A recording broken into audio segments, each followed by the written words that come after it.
Hi ಎಲ್ಲರಿಗೂ ನಮಸ್ಕಾರ. ಇವತ್ತು ನಾನು ಮೃದುವಾದ ಮತ್ತು ರುಚಿಕರವಾದ ಇಡ್ಲಿನ ಹೆಂಗೆ ಮಾಡೋದಂತ ಹೇಳ್ತೀನಿ. ಅದಕ್ಕೆ ರುಚಿಕರವಾಗಿ ಚಟ್ನಿ ಮತ್ತು ಸಾಂಬಾರನ್ನು ಹೆಂಗೆ ಮಾಡೋದಂತ ಹೇಳ್ಕೊಡ್ತೀನಿ. ನಾನಿಲ್ಲಿ ಮೊದಲ 2 ಮುಷ್ಟಿಗೆ ಅಷ್ಟು ಅವಲಕ್ಕಿ ತೊಗೊಂಡಿದ್ದೀನಿ. ದಪ್ಪ ಅವಲಕ್ಕಿ. ನಿಮ್ಗೆ ಯಾವ್ದು ಮನೆಯಲ್ಲಿ ಯಾವ ಅವಲಕ್ಕಿ ಇರುತ್ತೆ ಅವಲಕ್ಕಿ ತೊಗೊಳ್ಳಿ. ಬೇಕಾದ್ರೆ ಚುರುಮುರಿ ಇದ್ದರೆ ಚುರುಮುರಿನ ತೊಗೊರಿ. ಮಂಡಕ್ಕಿ ನೋಡಿ, ಇದನ್ನು 2 ಸಲ ಚೆನ್ನಾಗಿ ತೊಳೆದು ಇದನ್ನು 10 ಮಿನಿಟ ನೆನೆಲಿಕ್ಕೆ ಇಡಬೇಕು. ನಾನಿಲ್ಲಿ ಇಡ್ಲಿನ ಅಕ್ಕಿ ರವೆ ಬಳಸಿ ಮಾಡ್ತಾಯಿದ್ದೀನಿ. 2 ಗ್ಲಾಸ್ ಅಕ್ಕಿ ರವೆ ತೊಗೊಂಡಿದ್ದೀನಿ ನಾನು. ಇದೇ ಅಳತೆಯಲ್ಲಿ ಹೇಳ್ತೀನಿ. ನೀವು 4 ಗ್ಲಾಸ್ ಹಾಕೋರು 4 ಗ್ಲಾಸ್ ಹಾಕೊಳ್ಳಿ. ಜಾಸ್ತಿ ಬೇಕಂದರೆ ನಾನು ನೋಡಿ 2 ಗ್ಲಾಸಿಗೆ ಎಷ್ಟಾಗುತ್ತೆ ಅಂತೇಳಿ ತೋರಿಸ್ತೀನಿ. ಇದನ್ನು 2 ಸಲ ಚೆನ್ನಾಗಿ ತೊಳೆದು 10 ಮಿನಿಟ್ ನೆನೆ ಇಡಬೇಕು. ನೋಡಿ, ಇದನ್ನು ಚೆನ್ನಾಗಿ ಸ್ವಲ್ಪ ಡಸ್ಟ್ ಇರತ್ತೆ ಅಂಥೇಳಿ ಹಾಗೆ ಸ್ವಲ್ಪ ಹಿಂಗೆ ತೊಳ್ಕೊಂಡು ನೆನೆಯಲಿಕ್ಕಿಡಿ 10 ಮಿನಿಟು. ರವೆ ಕೆಳಗಡೆ ಉಳಿಯುತ್ತೆ ಮತ್ತು ನೀರು ಮೇಲ್ಗಡೆ ಬರುತ್ತೆ. ಆಮೇಲೆ ಏನು ಮಾಡ್ಬೇಕಂತ ಹೇಳ್ತೀನಿ ನೋಡಿ. ನಾನೀಗೇನು 2 ಗ್ಲಾಸ್ ರವೆ ತೊಗೊಂಡಿದ್ದೀನಲ್ಲ, ಅದೇ ಅಳತೆಯಲ್ಲಿ ಅರ್ಧ ಗ್ಲಾಸ್ ಉದ್ದಿನಬೇಳೆ ತೊಗೊಂಡಿದ್ದೀನಿ. ಈ ಕತ್ತರಿಸಿದ ಉದ್ದಿನಬೇಳೆ ತೊಗೋಬೇಡಿ. ರೌಂಡ್ ಒಂದೇ ಇರತ್ತೆ ಅಲ್ಲ, ಓಲಾಗಿ ಇರತ್ತೆ ಅಲ್ಲ, ಅದನ್ನೇ ಉದ್ದಿನಬೇಳೆನ ತೊಗೋರಿ. ಆ ಉದ್ದಿನಬೇಳೆ ಹಾಕೋದ್ರಿಂದ ಚೆನ್ನಾಗಿ ಮೃದುವಾಗಿ ಬರುತ್ತೆ. ನೋಡಿ, ನಾನು 2 ಗ್ಲಾಸ್ ಅಕ್ಕಿ ರವಕ್ಕೆ ಅರ್ಧ ಗ್ಲಾಸ್ ಉದ್ದಿನಬೇಳೆ ತೊಗೊಂಡಿದ್ದೀನಿ. ಮತ್ತು ಇಲ್ಲಿ ರವಾನು ನೆನೆದಿದೆ, ಅವಲಕ್ಕಿ ನೆನೆದಿದ್ದಾವೆ, ಮತ್ತು ಉದ್ದಿನಬೇಳೆನೂ 4-5 ತಾಸು ಮೊದಲೇ ನೆನೆ ಇಟ್ಕೊಳ್ಬೇಕು. ನಾವು 4-5 ತಾಸು ಮೊದಲೇ ನೆನೆಸಿದಂಥ ಉದ್ದಿನಬೇಳೆ ಮತ್ತು 10 ನಿಮಿಷ ನೆನೆಸಿದಂಥ ಅವಲಕ್ಕಿನ ಎರಡೂ ನಾವು ಈಗ ಈ ಥರ ಮಿಕ್ಸಿ ಮಾಡ್ಕೊಂಬರ್ಬೇಕು. ತೋರಿಸ್ತೀನಿ. ಸ್ವಲ್ಪ ದಪ್ಪನೂ ಅಲ್ಲ, ಸ್ವಲ್ಪ ಸಾಫ್ಟನೂ ಅಲ್ಲ. ಅಂದರೆ ಈ ಸಣ್ಣ ರವೆ ಬರುತ್ತೆಲ್ಲ, ಆ ಥರ ನಾವು ರುಬ್ಕೊಂಬರ್ಬೇಕು. ಇದಕ್ಕೆ ನೋಡ್ಕೊಂಡೆ ಒಂದು ಅರ್ಧ ಗ್ಲಾಸ್ ಅಥವಾ ಸ್ವಲ್ಪ ನೀರು ಹಾಕ್ಕೊಳ್ಳಿ. ನೀರು ಹಾಕ್ಕೊಂಡು ಈ ಥರ ತೋರಿಸ್ತೀನಿ ರೀ ನಿಮ್ಗೆ ರುಬ್ಬೆ. ನೋಡಿ, ಈ ಥರ ರುಬ್ಕೊಂಬರ್ಬೇಕು. ಕೈಗೆ ಸ್ವಲ್ಪ ಈ ಚಿರೋಟಿ ರವೆ ಥರ ಹತ್ತಾ ಇರಬೇಕು ನಮ್ಮ ಕೈಗೆ. ನೋಡಿ, ಇಲ್ಲೇ ಇಡ್ಲಿ ರವಾನು ನೆನೆದಿದೆ. ಅದ್ರ ಮೇಲಿರುವ ನೀರನ್ನು ನಾವು ಸೋಸ್ಕೊಂಡು ತಕ್ಕೋಬೇಕೀಗ. ನೋಡಿ, ಈ ಥರ ನಿಧಾನಕ್ಕೆ ಸೋಸ್ಕೊಳ್ಳಿ. ಈಗ ಹೊಸವಾಗಿ ಯಾರು ಇಡ್ಲಿ ಮಾಡ್ತಿರ್ತಾರಲ್ಲ, ಇದೇ ಥರ ಮಾಡಿ ಚೆನ್ನಾಗಿ ಮೃದುವಾಗಿ ಮತ್ತು ಹಗುರವಾಗಿ ಬರ್ತಾವೆ ಇಡ್ಲಿ ತಿನ್ನಲಿಕ್ಕೆ. ಬೆಳಗಿನ ಬ್ರೇಕ್ಫಾಸ್ಟಿಗೆ ಅದು ಹೋಟೆಲ್ಗಿಂತ ಇನ್ನೂ ರುಚಿಯಾಗಿರುತ್ತೆ ನೋಡಿ ಇದು. ನೋಡಿ, ಈ ಥರ ನಾನು ನೀರನ್ನು ಪೂರ್ತಿಯಾಗಿ ಕ್ಲೀನಾಗಿ ತೊಳ್ಕೊಂಡು ರವೆ ಅಷ್ಟೇ ತೊಗೊಂಡು ಅದ್ರ ಮೇಲ್ಗಡೆ ನೀರನ್ನು ಸೋಸ್ಕೊಳ್ಬೇಕು. ಈಗ ಇದಕ್ಕನ್ನು ನಾವು ಮಿಕ್ಸಿ ಮಾಡಿದಂಥ ನೋಡಿ ಈ ಥರ ಉದುರಾಗಿರ್ಬೇಕು ಇದು ರವೆ. ಈಗ ಇದಕ್ಕನ್ನು ನಾವು ಮಿಕ್ಸಿ ಮಾಡಿದಂಥ ಉದ್ದಿನಬೇಳೆ ಪೇಸ್ಟು ಮತ್ತು ಅವಲಕ್ಕಿ ಪೇಸ್ಟನ್ನ ನಾವು ಇದಕ್ಕೆ ಹಾಕೊಂಡು ಮಿಕ್ಸ್ ಮಾಡ್ಕೊಳ್ಬೇಕು. ನೋಡಿ, ಈ ಥರ ಕೈಲೇ ಮಿಕ್ಸ್ ಮಾಡ್ಕೊಳ್ಳಿ. ಬೇಕಾದ್ರೆ ನೀವು ಸ್ಪೂನ್ ಯೂಸ್ ಮಾಡಿ. ಸ್ಪೂನ್ಗಿಂತ ಈ ಚಮಚಕ್ಕಿಂತ ಕೈಲೇ ಮಿಕ್ಸ್ ಮಾಡೋದು ಚೆನ್ನಾಗಿರತ್ತೆ. ನೋಡಿ, ಈ ಥರ ಹಿಟ್ಟು ಎರಡು ಹದವಾಗಿ ಎಷ್ಟು ಚೆನ್ನಾಗಿ ಬಂದಿದೆ. ಇದೇ ಅಳತೆಯಲ್ಲಿ ಮಾಡ್ಕೊಳ್ಳಿ. ಯಾರು ಹೊಸವಾಗಿ ಇಡ್ಲಿ ಅದು ಮಾಡ್ತಿರ್ತಾರಲ್ಲ, ಅವರು ಈ ಅಳತೆಯಲ್ಲೇನೇ ಇಡ್ಲಿ ಮಾಡ್ಕೊಳ್ಳಿ. ನೋಡಿ, ಈ ಥರ ಕೈಲಿ ಇದನ್ನು ಮಿಕ್ಸ್ ಮಾಡ್ಕೊಳ್ಬೇಕು. ನೋಡಿ, ಬೇಕಾದ್ರೆ ನಿಮ್ಗೆ ಸ್ಪೂನ್ ಬೇಕಂದರೆ ಈ ಥರ ರೌಂಡಾಗಿ ತಿರ್ಸ್ಕೊಂಡು ಇದನ್ನು ನೀವು ಮಿಕ್ಸ್ ಮಾಡ್ಕೊಳ್ಬೇಕು. ಉಪ್ಪು ಹಾಕಬೇಡಿ. ಉಪ್ಪು ಹಾಕ್ದನ ಇದನ್ನು ನಾವು 7-8 ತಾಸು ನೆನೆಲಿಕ್ಕೆ ಇಡಬೇಕು. ನೈಟ್ ಮಾಡ್ಕೊಂಡ್ರೆ ಬೆಳಗ್ಗೆ ನಾವು ಮಾರ್ನಿಂಗ್ ಬ್ರೇಕ್ಫಾಸ್ಟಿಗೆ ಚೆನ್ನಾಗಿರುತ್ತೆ ಇಡ್ಲಿ. ನೋಡಿ, ನಾನು ಈಗ ಇದಕ್ಕೆ ಒಂದು ಚಟ್ನಿ ಮಾಡೋದನ್ನು ಹೇಳ್ತೀನಿ. 2 ಸ್ಪೂನ ಪುಟಾಣಿ ತೊಗೊಂಡಿದ್ದೀನಿ, ಹುರಿಗಡಲೆ, ಮತ್ತು 1 ಮುಷ್ಟಿಗೆಯಷ್ಟು ಹಸಿ ಕೊಬ್ಬರಿನ ತೊಗೊಂಡಿದ್ದೀನಿ. ಇದಕ್ಕೇ ನಾವು 4 ಮೆಣಸಿನ್ಕಾಯಿ ಮತ್ತು ಶುಂಠಿ, ಕರಿಬೇವು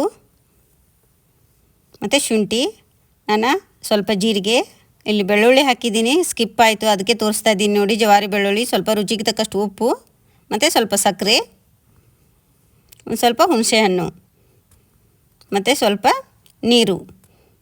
ನೋಡಿ, ನೀರು ಹಾಕೋದನ್ನು ನಾನು ಸ್ಕಿಪ್ ಮಾಡಿದೆ, ಮತ್ತೆ ತೋರಿಸ್ತಾ ಇದ್ದೀನಿ. 1-2 ಸ್ಪೂನ್ ನೀರು ಹಾಕೊಂಡು ಸ್ವಲ್ಪ ನೀರು ಹಾಕೊಂಡು ಇದನ್ನು ನುಣ್ಣಗೆ ರುಬ್ಕೊಂಬರ್ಬೇಕು. ನೋಡಿ, ಈ ಥರ ರುಬ್ಕೊಂಬರ್ಬೇಕು. ಇದಕ್ಕೆ ಒಗ್ಗರಣೆ ಕೊಡೋಣ. ಈ ಥರ ಚಟ್ನಿ ಚೆನ್ನಾಗಿರುತ್ತೆ. ಒಂದು ಸಲ ಮಾಡಿ ನೋಡಿ. ಈಗ 1-2 ಸ್ಪೂನ್ ಎಣ್ಣೆ ಹಾಕೊಂಡಿದ್ದೀನಿ. ಇದಕ್ಕೇ ಸ್ವಲ್ಪ ಸಾಸಿವೆ ಆದಮೇಲೆ ಸ್ವಲ್ಪ ಜೀರಿಗೆ ಹಾಕೊಂಡಿದ್ದೀನಿ, ಮತ್ತು 1 ಕರಿಬೇವು ಹೆಸಳನ್ನು ಹಾಕ್ಕೊಂಡಿದ್ದೀನಿ. ಚಟ್ನಿ ಮಾಮೂಲಿ ಈ ಥರ ಮಾಡ್ತೀರಿ ಎಲ್ಲರೂ. ನೋಡಿ, ನೀವು ಒಂದು ಸಲ ಮಾಡಿ ನೋಡಿ. ಹೊಸವಾಗಿ ಮಾಡೋರದು ಈ ಥರ ಮಾಡ್ಕೊಳ್ಳಿ. ನಾವು ಚಟ್ನಿ ಈ ಥರ ಮಾಡ್ತೀವಿ. ವೆರೈಟಿ ಚಟ್ನಿ ಮಾಡ್ತೀನಿ ನಾನು. ಇಡ್ಲಿಗೆ ಇದನ್ನೇ ಚಟ್ನಿ ಮಾಡೋದು. ನೋಡಿ ಇದು ಚೆನ್ನಾಗಿ ಕರಿದಿದೆ.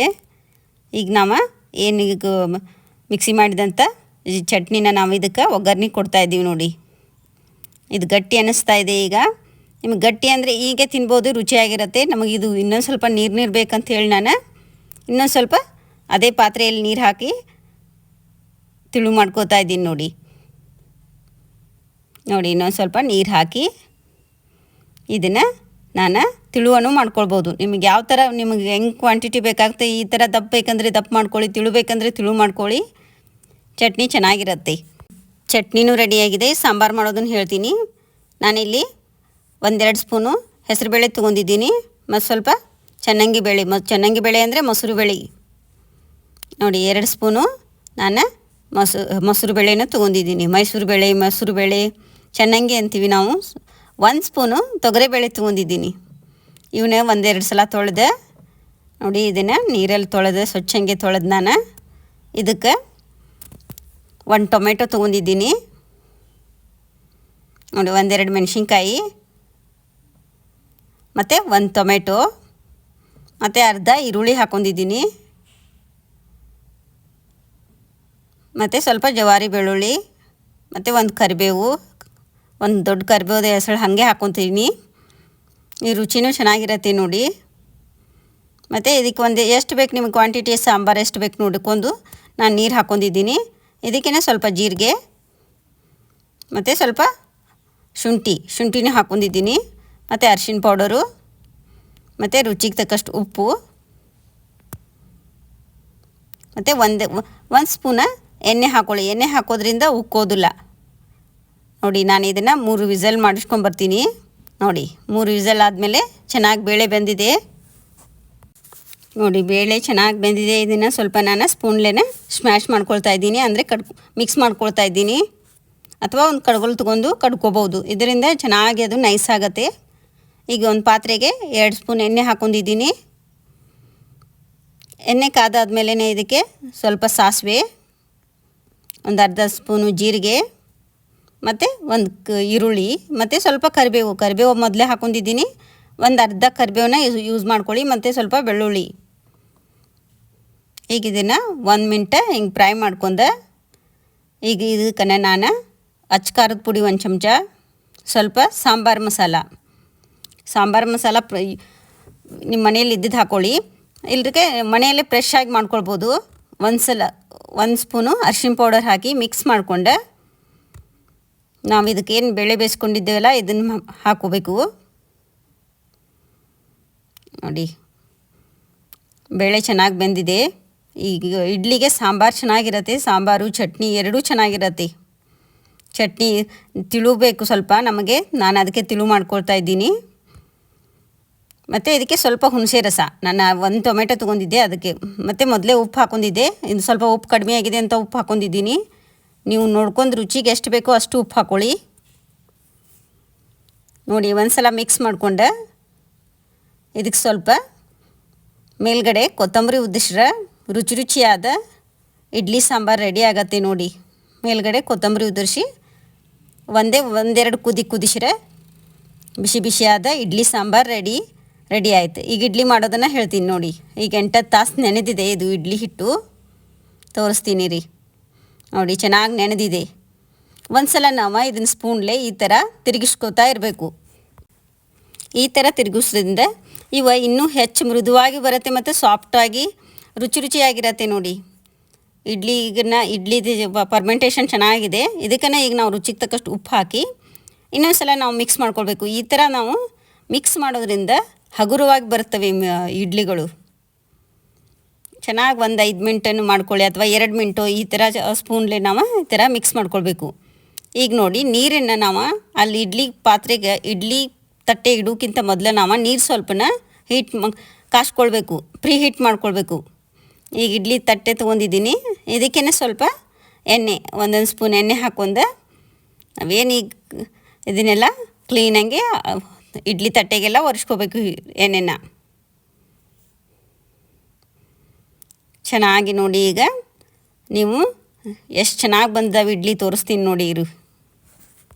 ಬೆಳಗಿನ ಬ್ರೇಕ್ಫಾಸ್ಟಿಗೆ ನಾವು ಇದನ್ನು ಮನೆಯಲ್ಲಿ ಮಾಡ್ಕೋಬೋದು. ಯಾವ ಹೋಟೆಲ್ಗಳಲ್ಲೂ ಹೋಗ್ತೀನಿದ್ದ ಬೇಜಾರಾದಾಗ ತಿನ್ಬೋದು, ಆದರೆ ಮನೆಯಲ್ಲಿ ಮಾಡಿ ಈ ಥರ ನೋಡಿ ಒಂದೊಂದು ಸಲ ಎಷ್ಟು ಚೆನ್ನಾಗಿ ಮೃದುವಾಗಿ ಸಾಫ್ಟಾಗಿ ಹಗುರವಾಗಿ ಬಂದಿದ್ದಾವೆ. ಒಂದು ಸಲ ನೀವು ಒಂದು ಸಲ ಮಾಡಿ ನೋಡಿ, ಟ್ರೈ ಮಾಡಿ ನೋಡಿ. ನೋಡಿ ನಾನೆಲ್ಲನೂ ಹಾಕೊಂಡು ಇಟ್ಕೊಂಡಿದ್ದೀನಿ. ಈಗ ಇವನ್ನ ಒಂದು ಸ್ವಲ್ಪ ಕಡಿಮೆ ಇರುತ್ತೆ ಹಾಕ್ಕೊಳ್ಳಿ ನೋಡಿ. ಈಗ ನಾವು ಇಡಬೇಕಾರೆ ಇವೇನು ಹೋಲ್ ಕಾಣ್ತಾ ಇದ್ದೀವಲ್ಲ ಅವು ಒಂದ್ರ ಮೇಲೆ ಒಂದೇ ಇದೇ ಥರ ನೀಟಾಗಿ ಬರುವಂಗೆ ನಾವು ಇಟ್ಕೊಳ್ಬೇಕು. ಅಂದರೆ ಹಬೆ ಚೆನ್ನಾಗಿ ಬಡಿಯುತ್ತೆ ಇಡ್ಲಿಗೆ ಬೇಯುವಾಗ ಸ್ಟೀಮ್ ಚೆನ್ನಾಗಿ ತಾಗತ್ತೆ ಅಂತ ಹೇಳ್ತಾ ಇದ್ದೀನಿ ನೋಡಿ. ಇದನ್ನು ನಾವು 10 ಮಿನಿಟ್ ಬೇಯಿಸ್ಕೊಳ್ಬೇಕು ಜೋರು ಉರಿಯಲ್ಲಿ. ನೋಡಿ 10 ಮಿನಿಟ್ ಆದಮೇಲೆ ಸ್ವಲ್ಪ ಆರಿದ ಮೇಲೆ ತೆಗೀರಿ, ಚೆನ್ನಾಗಿ ಬರತ್ತೆ. 1-2 ಮಿನಿಟು ಆರಿದ ಮೇಲೆ ಇಲ್ರಿಕೆ ಅದರಲ್ಲಿ ಹತ್ಕೊಂಡು ಕೂತ್ಕೊಂಡ್ಬಿಡತ್ತೆ ನೋಡಿ. ಇದು ನೋಡಿ ಆರಿದೆ. ಈಗ ಸ್ವಲ್ಪ 2 ಮಿನಿಟ್ ಆರಿದರೆ ಸಾಕು ನೋಡಿ. ಮಲ್ಗೆ ಅಂತ ಇಡ್ಲಿ ಚೆನ್ನಾಗಿ ಎಷ್ಟು ಸಾಫ್ಟಾಗಿ ಬಂದಿದೆ ನೋಡಿ. ಈಗ ನಾನು ಸರ್ವ್ ಮಾಡಿಕೊಡ್ತೀನಿ. ರುಚಿಯಾದ ಇಡ್ಲಿ ಸಾಂಬಾರು ಚಟ್ನಿ ರೆಡಿ. ಲೈಕ್ ಮಾಡಿ, ಶೇರ್ ಮಾಡಿ, ಸಬ್ಸ್ಕ್ರೈಬ್ ಮಾಡ್ಕೊಳ್ಳಿ. Thank you.